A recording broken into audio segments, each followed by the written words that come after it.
Welcome to episode 2, episode 1.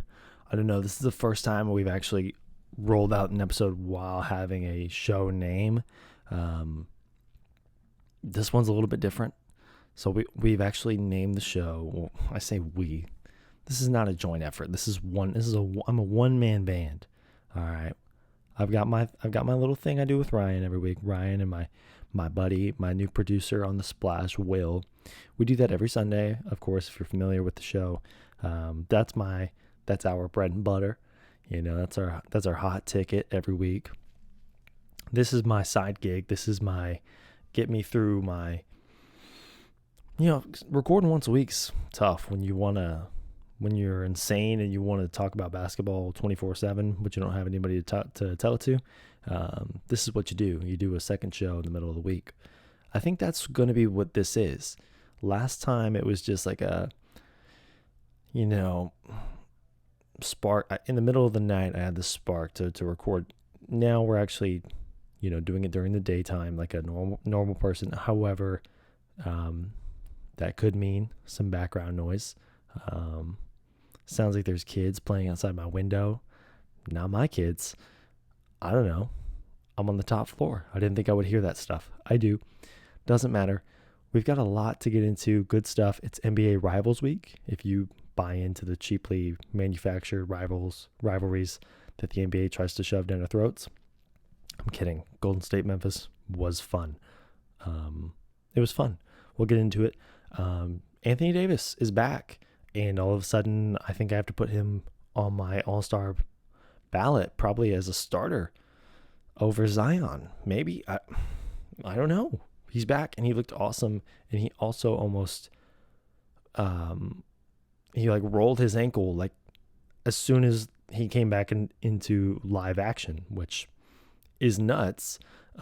He is fine, but I don't know. It does give me some. I'm already worried about him missing more time. I'll say that. We've got some Celtics games to talk about. We've got load management complaints. I'm upset that we didn't get Jokic versus Giannis last night. We've had our first trade. Rui Hachimura is now a Laker. No, he is not your savior, Lakers. But it is cool to see a trade. One that was actually fairly priced. Rui Hachimura, I think it was 3 second-round picks, and Kendrick Nunn. That was a good trade.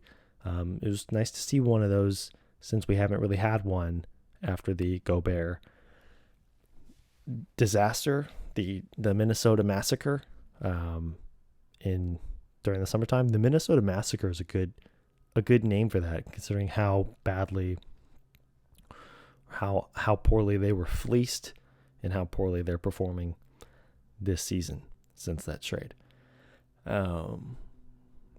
Last night had 2 fun games. We already I know I mentioned Memphis and Golden State, but I would argue that I had more fun watching Philadelphia and Brooklyn. And that's without Kevin Durant, who would have made that game just 10 times more fun. But that was fun. Ben Simmons, who opted to stay out of the game despite being on the floor for the first 3 quarters. I don't know, something got into him, and come fourth quarter, he was rolling like a bulldozer. And I mean, I say all that to say he finished with 12 points, but it was just that little stretch. All those points came in like a little spurt during the fourth quarter, and it was fun to watch. We'll get into all that and more. The Celtics play the Knicks tonight. I am really excited for that. Not because I'm a Celtics fan, but because the Knicks are really fun to watch, and they are deserving of at least one All-Star. You could argue for 2, but I think Jalen Brunson has to be an All-Star if you don't have him on your ballot. I don't know. Well, we're going to hit all of it. Let's start in Golden State. Last night, Memphis travels to Golden State. This is always a fun matchup. The last time we had it was on Christmas. That one was a little bit of I don't know. It was just disappointing because we didn't have a healthy Steph Curry in that game, so he wasn't there. However, it was still a blast. It was kind of like the Klay Thompson show. Klay Thompson's always huge in these games. John Morant last night had 29 points, 12 assists. Kind of quiet, just like, I'm not going to pull out numbers for this game, but just watching it kind of felt like he went quiet towards the end. There was this one devastating play by the Grizzlies, up 2 with, I believe, 2 minutes to play. You're up 2, not 12. You can't kill clock when you're up 2. This is not just a thing that happened last night. This is a thing that occurs somewhat often these days with in the NBA. Teams go up 2, 3, 4 points, and they're trying to kill clock. John Morant is just dribbling the air out of the ball, all the way down to about 6 seconds. Bane comes up and is like begging for the ball, gets it, and then just takes a bad shot, clanks off the side of the rim. I don't know what the thought process is there, but it basically cost them the game. You can argue there was a lot more there, but because going down the other end, Curry just gets an easy shot and ties the game. It's like, and then the Grizzlies are like dumbfounded by it because they thought they had, I don't know, a lead larger than 2. I don't know. It's a young team, but they're well coached, and they are the 2 seed in the West. You would expect better, a better performance from them in the final minutes of a huge game. At least I would. Steph ejected for the 3rd time in his career, all 3 of which due to a mouthguard, a throwing of the mouthguard, all of which were late in the game. This one was important, though. This was high stakes. I mean, there's still time left in this game. This is moments after he ties up the game. Huge shot. I understand the frustration by Steph on that Jordan Poole shot. I saw the shot, and I instantly thought that was so dumb. Like, a truly just an airhead decision by Poole, but we see that a lot from Poole. I'm not saying that's who he is as a player. I'm just saying we see that more. We see it a lot, And if it goes in, it's still not a good shot, but, maybe Steph doesn't throw the mouthguard. However, he does. But Jordan Poole is an absolute roller coaster of emotions to watch and play with, I'm sure.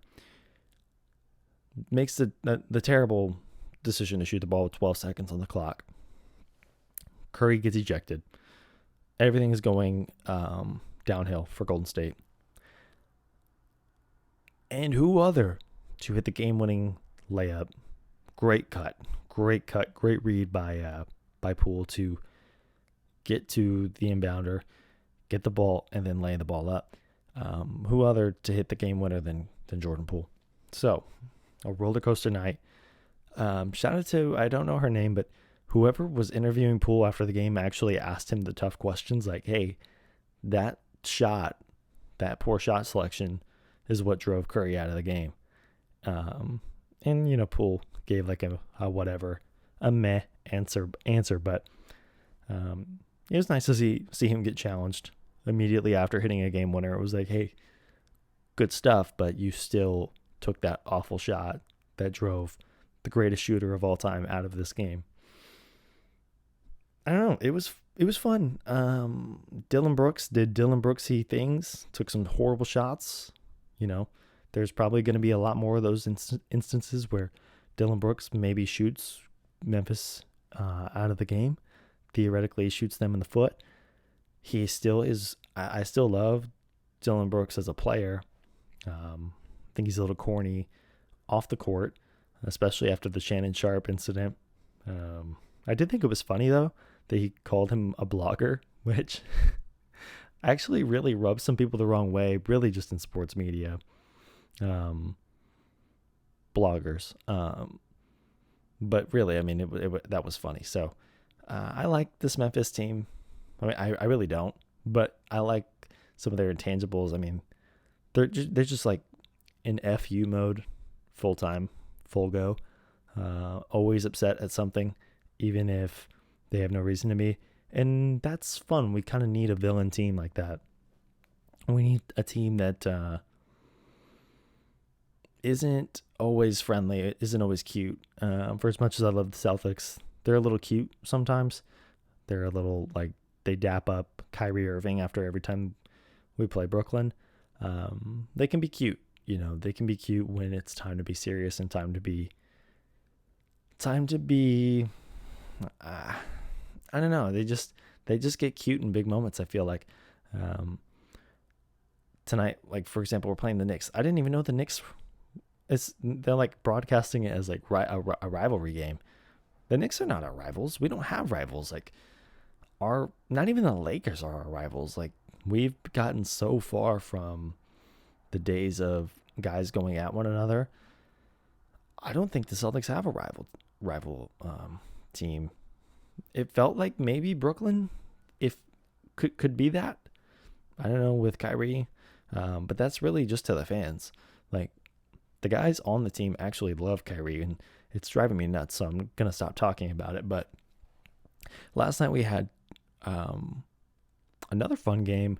I would argue it was my favorite of the two on the ESPN doubleheader, Philadelphia and Brooklyn. I like this game a lot. It had a lot of weird shit going on, like Ben Simmons, Ben Simmons in Philly anytime is going to be awesome for the rest of his career, probably. This is his second time actually on the court in Philly since leaving, and it lived up to the hype. Boos every time he gets the ball. He looks like he's seeing ghosts for the first 3 quarters of the game, and then in the fourth quarter just starts going nuts, like going to the basket with aggression, starts making shots. Because it looked like he was sitting this game out in the first 3 quarters. Embiid's going at him. Embiid does the big FU, crotch taunt, word to Triple H. Durant's on Twitter the whole time, like talking shit, even though he's not in the game, which if he was in this game, it would have been somehow even more fun. I don't know. It was just, I thought maybe Brooklyn and Philadelphia would be maybe united by their disdain for Ben Simmons. Not really. I think Brooklyn actually really is rooting for Ben Simmons to do stuff. Like what he did in the fourth quarter last night was really cool. When I was in Brooklyn recently watching the Nets, I thought there would be like tons of, FU Simmons chants. Not really. I think people think he's really still got it in him to be an all-NBA player again, which is bizarre to say, considering he's only like 20. He hasn't even hit like his theoretical prime yet, really. He's had such a up and down roller coaster of a career so far, and he's still so young. I still hold all my Ben Simmons stock, by the way. I have his Sixers jersey, which I don't know why I ever really bought that. I think it was just cheap, and I thought Ben Simmons was cool. Which I still do. I still think Ben Simmons is cool. He's like really was one of my favorite players to watch when he was, mentally stable. But I don't know what's going on with him these days. I think it really is just a confidence thing. But you could see it last night when he went up against guys. I mean, everybody is smaller than Ben Simmons. So anytime he goes at somebody, he should have a physical advantage. And it's like he doesn't even realize that. And by the time he did, it was the fourth quarter. So he only finishes with 12 points, but it was like an emphatic 12 in one of the most trash talk heavy games of the season. So if this is like a real rivalry, I'll take it. It felt like it. I mean, but I feel like you could say that about any game that features Joel Embiid. He's just a wrecking ball of emotion, and the fact that he is one of the best players in the league, leading the league in scoring still. Leading the league in scoring is a center. That is awesome. It is awesome. It is like a unique callback to, I don't know how far you have to go back to find. When was the last time a center led the league in scoring? I don't even know. Did Shaq ever do that? I don't know. It's not all, back-to-back post-up stuff, but a lot of it is, and a lot of it is post moves, and a lot of it is just sheer dominance from Embiid, and you saw some of that last night. It was great to see. James Harden, still my favorite non-Celtic. I think he probably took one too many of the like dribble the air out of the ball, take a step back three in the closing minutes, but he was hitting them. So say what you will, they were converting. No Durant. Wish there was some Durant love in this game, but Durant was also asked, and it seems like he may be back by the All-Star break. Durant's not a guy who I think is going to intentionally try to miss time or intentionally miss the All-Star game. I think he just loves to play. So I think we will be seeing him back sooner than later. But man, that Philly-Brooklyn game had real, not stakes, but I mean, I guess you could say that. I mean, they're only separated by a couple of games in the standings. And Philly, by the way, is like sneakily 3 games behind Boston. Just saying. At a time where it looked like we might miss some guys for a little bit, where we still don't have Smart back. Smart's going to miss tonight's game against New York. I don't know. Something to watch. 3 games behind. I'm not saying that I'm worried about it. I think Philly could snap at any moment. But they also could go on a tear at any moment. And this thing they're doing with Maxey off the bench, whilst it's kind of reminiscent of what Harden was doing in Oklahoma City at the start of his career. It was like clearly Harden is good enough to start for this team. And he plays starters minutes. Maxey finished last night with 30 minutes. He also finished with almost 30 points. He had 27. I think that might be the best thing for Maxey. While Maxey is not necessarily, I'm not calling him a total zero on defense, but you know, this was kind of the thing with Harden again, was, hey, we have a guy in Thabo Sefolosha who can start for us, who's just going to help us defensively, but offensively, Harden can come into these games and totally change the momentum with his abilities as a scorer. That's kind of what Maxey can be for this Philly team, and I like them doing that. They closed the game last night with that 3-guard lineup of Harden, Maxey, and Melton, and it looked good. It looked good. It's not the first time they've done it, and I like when they do it.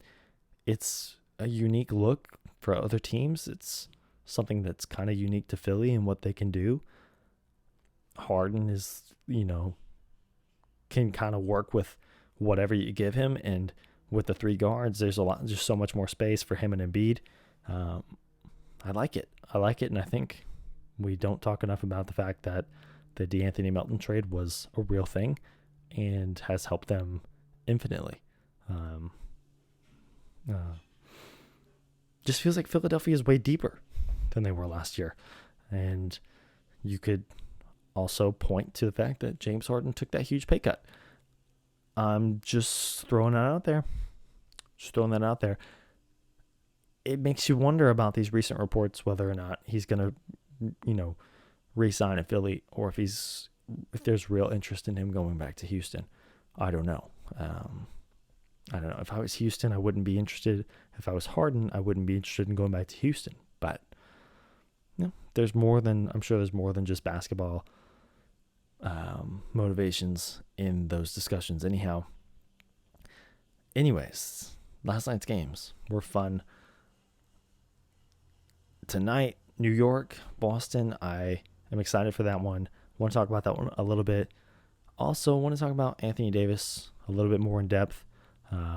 How him coming back and how the acquisition of Rui Hachimura can kind of alter this Lakers, the rest of this Lakers season, really. I really think they have something there in a year where the West is a little bit more open. So, going to take a quick break and then come back to talk all that.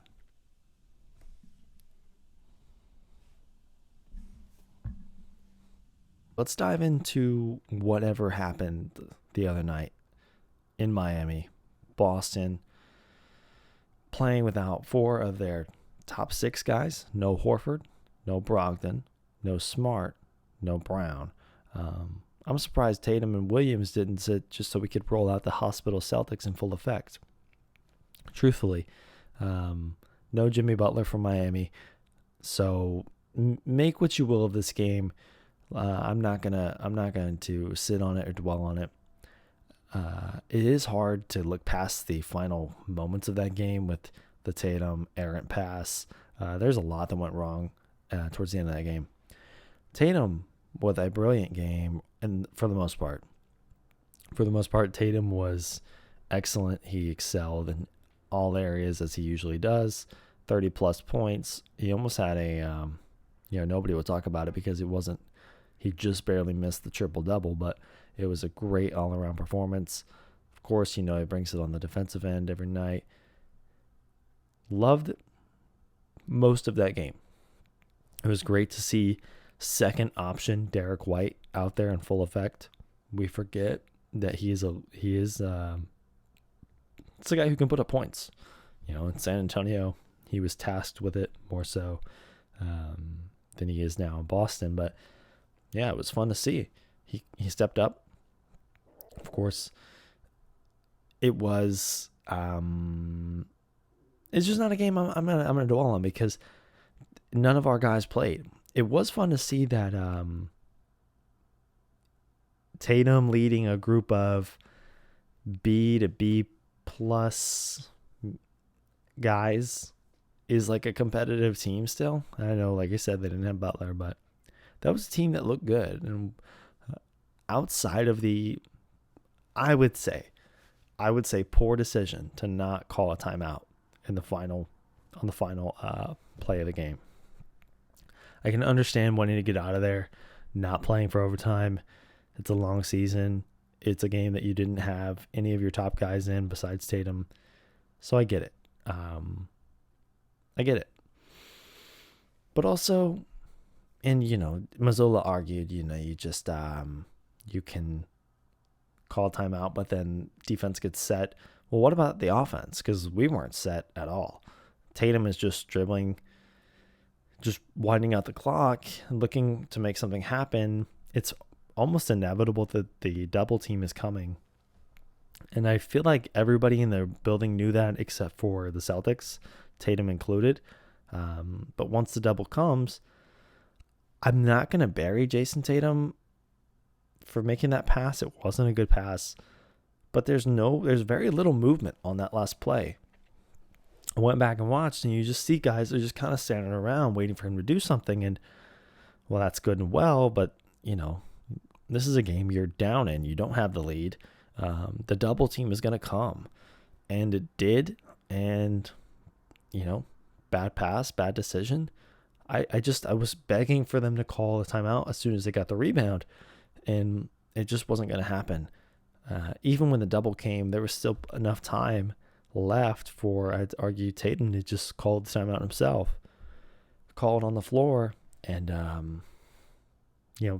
try to get a good play, try to draw up a good shot. I don't really care that Miami's defense can get set. They were already, they couldn't have been much more prepared than they were already in that final play. So, I don't know. It was a very frustrating loss. I would have liked to see us do a couple different things there. Didn't happen. Whatever, you move on. It's a very long season. We play again tonight. Everybody except for Smart is back. It'd be nice to have Smart for this game because of the two. I don't know if you want to consider Barrett a 2-guard or a 3. Doesn't really matter. Smart could match up with Brunson. Smart could match up with Quickly. Smart could match up with Barrett. Not worried about those guys killing us. However, I think I just earlier in the show made the case that New York deserves at least one All-Star, being Brunson, and you could make the case for 2 if you like Randall. And the front court, we're gonna be all right. I think this is a good win at home. I'm hopeful. Knicks are one of my favorite teams to watch. They really do. They're not really posing a threat to the title, but they are a team that can catch you off guard. And they have good players. They haven't been healthy all year, and maybe that's why they're not as high up in the standings as some might might expect them to be. But say what you will about Thibodeau, they're well coached. They have good players. It's a game I'm looking forward to. I don't know if this is the game I would schedule as the Celtics rivalry game. I know we got the Lakers on Saturday, and that's much more on brand. But even this, I don't know. I'm just looking forward to it because it's going to be a fun game. Tatum, I expect. Big game. Not sure of anybody on the Knicks who's going to keep him or Brown in check now that Brown's back as well. It looks like Brown should be good going forward. It seems like maybe he had a slight hiccup or just needed another day of rest for the hip.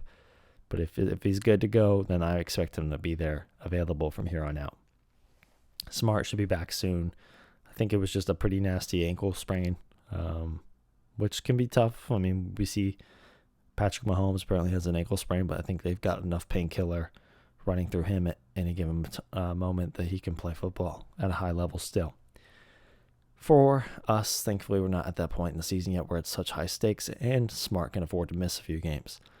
That being said, give me Boston tonight.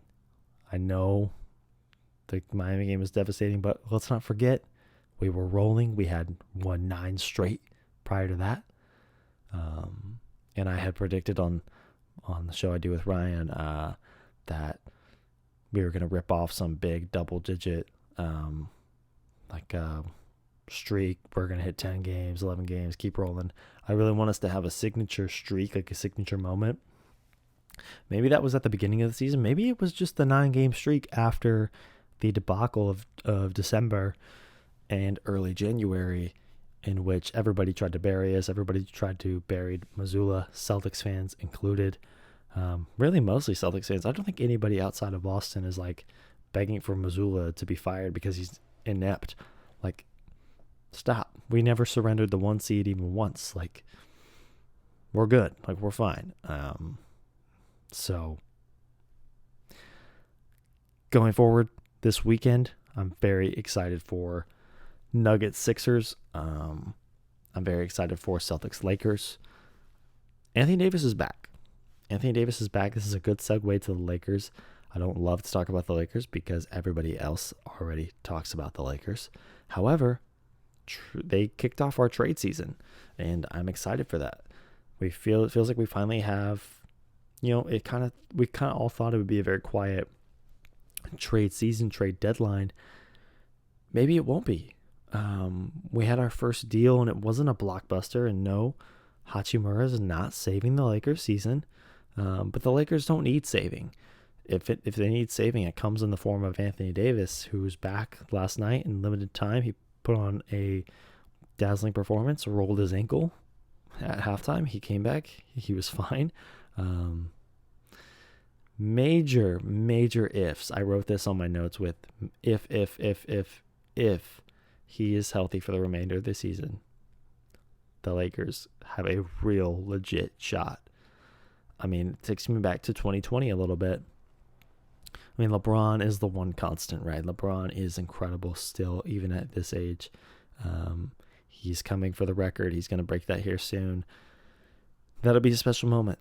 And I think it's a high the Lakers are riding a little bit right now, and it's probably a high that LeBron and the team are going to ride for a little bit even after it happens. If Davis is healthy, we saw them on a tear prior to his injury. The West is not wide open. 2 teams stand out, Memphis and Denver. But it's more open than it's been.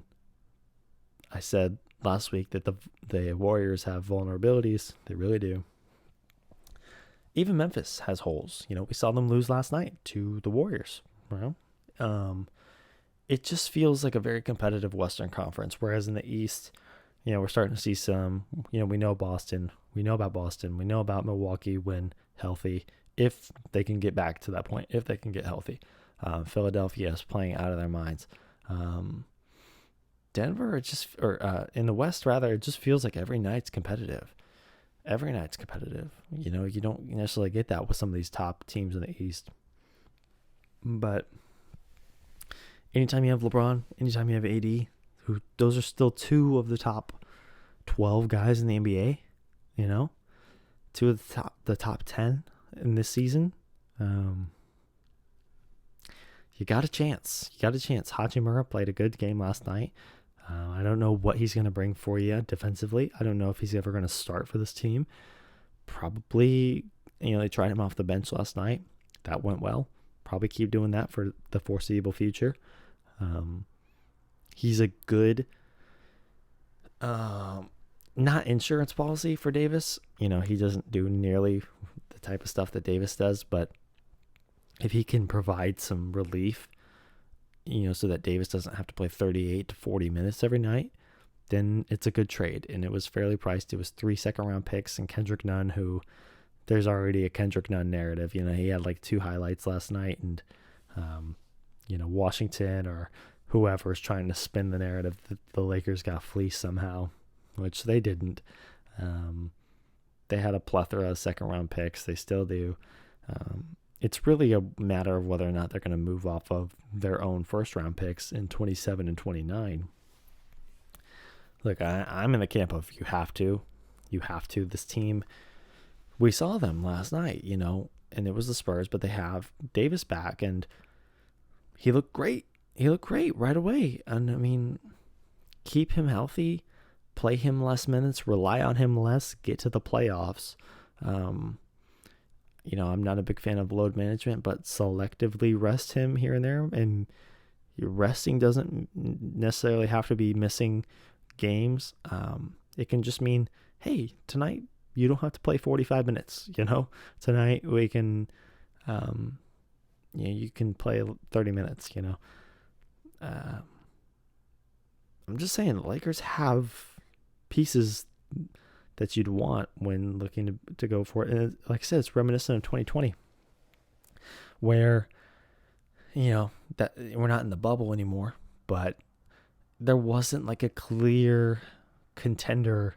There wasn't like a clear cut favorite. It felt like everybody was playing good basketball in the West. And the Lakers just they put together a run, and in every game they had the 2 best guys on the floor. And I don't think that's changed. I think in every game they play, they can have the 2 best guys on the floor. If you want to, now if they play in a series with Golden State, maybe that's not the case. If they play Denver, maybe that's not the case. But 2 of the best 3 guys on the floor at any given moment is still an elite proposition. So trading those 2 picks for, now I think you look back, and if that deal was really there in the summer for Hield and for Miles Turner, man, I'm just saying those 2 guys on this team would be, especially now they have Hachimura as well. Team looks a lot deeper then.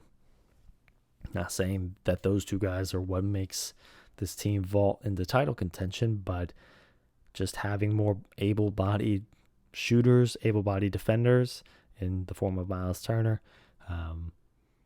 it makes you a lot more, it makes you a lot more of a serious contender. Whereas if Austin Reeves is playing, 35 minutes a night, it's tough to take you that seriously. No shade to Austin Reeves. He's a legit NBA player, but just saying, getting some more guys who've kind of been there, done that for this team would be special. No, don't go out there and trade for Mike Conley. No, don't go out there and trade for Jakob Poeltl. Yeah, I don't know, man. Get a guy who can shoot. Get some signature shooters. Surround LeBron James with shooters, and the rest will figure itself out. This has been the formula since the beginning of time. And, maybe if they didn't trade KCP, if they didn't trade Kuzma, hey, go trade for Kuzma. The discussion with Washington shouldn't have stopped at Hachimura. They should have thrown in one of those first to get Kuzma back. That's a guy who they actually really need. An athletic wing who can shoot and create his own shot. When LeBron leaves the floor, there is no offense. With Davis back, maybe they can stagger the minutes and, figure something out there. But, a guy who can create his own shot is underrated. It's like the other night when Tatum was not on the floor in that Miami game. There was no offense, man. No Brogdon, no Tatum, no Smart, no Brown, no Horford. There was no offense to be had. Like, I love Grant Williams. Grant Williams is not really creating his own shot. Not often. Sometimes you catch Grant in the post and you don't want to mess with that dog. He'll post you up and put one in the basket. But seriously, the Lakers, thank you for kicking off trade season, but you shouldn't be done if you're looking to contend. And to other teams, my team, please don't make any moves. The Celtics, please don't trade Pritchard. Don't make any moves. Don't make any short-term deals. Unless there's something magical that falls into our lap, don't do anything. A team I'd like to see make a move, or teams I could expect to make a move, are the 2 and the 3 seeds in the West, Memphis and Sacramento. For Sacramento, I don't know what the move would be to make me take them seriously as a contender, but they're the 3 seed in the West, and it's not November. We're in late January. We're coming up on February here in a few days. We're going to be up on the All-Star break here soon. They're a legitimate 3 seed, guys. I'm not saying that makes them a contender. I'm just saying they know how to win games. They have really good players. Sabonis and Fox are legitimate All-Stars. Keegan Murray, awesome. I wouldn't trade him. So, I don't know what the thing is. I don't know what the deal is. There's not really a star available to catapult you into contention. Sacramento fans, I don't know if you feel like you're already in contention. I wouldn't argue that, but I feel like there's got to be something. Maybe it's a small move just to add some depth. I just think this team is capable of winning a round in the playoffs, maybe 2. And I think that would be huge for them going forward. It's a young team. It's not, I don't like to say that the window is open forever. It really never is. Things happen so fast. Things change so fast in this league. So you can't take any windows for granted. So that's why I would pose the same thing to Memphis. Just because you think you have Ja and Bane and Jackson, you think you have them for the next 10 years, but health is not guaranteed, and stars being happy in a small market is certainly not guaranteed. We've seen that a million times. Capitalize on this window. Go get Anunoby. Somebody please go get OG Anunoby. Please, somebody go get John Collins. Can one of these 2 teams go get John Collins? Please? These 2 guys, Anunoby and Collins, have been thrown around in rumors forever. I expect Toronto to be sellers. I expect Fred VanVleet to be on a new team. I expect Anunoby to be on a new team. I've expected John Collins to be out to be kicked off of the Hawks roster for the past 4 years. That hasn't happened, so who knows what will actually occur at the deadline. But there are guys who are available. Anunoby's the one I really think can swing, can really catapult the team. I shouldn't say catapult, because even if, say a team like Sacramento gets him, is he an upgrade over Harrison Barnes? Yes. Is he, is Harrison Barnes, 75% as good as Anunoby? Yeah, I think so. The guy's shooting over 40% from 3. The defensive stuff with Anunoby is what you really are turned on by if you're a team looking to trade for him. But I don't know. Some people are probably a little too high on him. I think some people think he would. I saw a tweet that somebody sent out, and there's not a team that would shy away from Anunoby, or there's not a team that he wouldn't start for. Boston? I don't think he starts. I don't think he's a starter for Boston.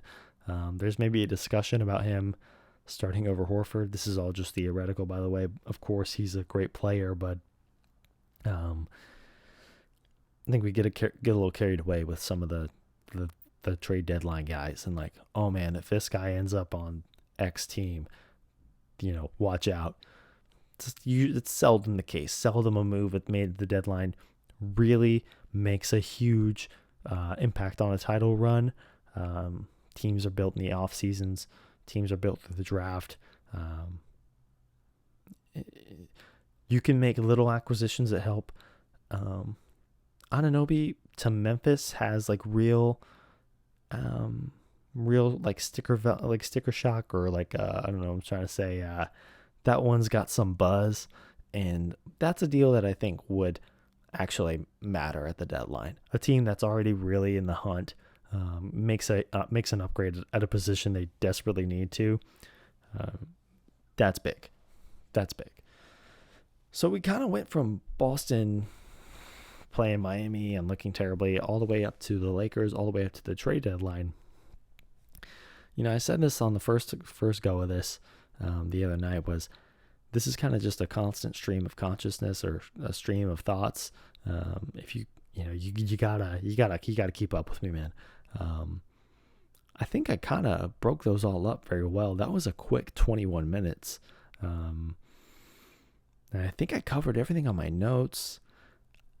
Is there anything else I'm missing? Am I missing anything?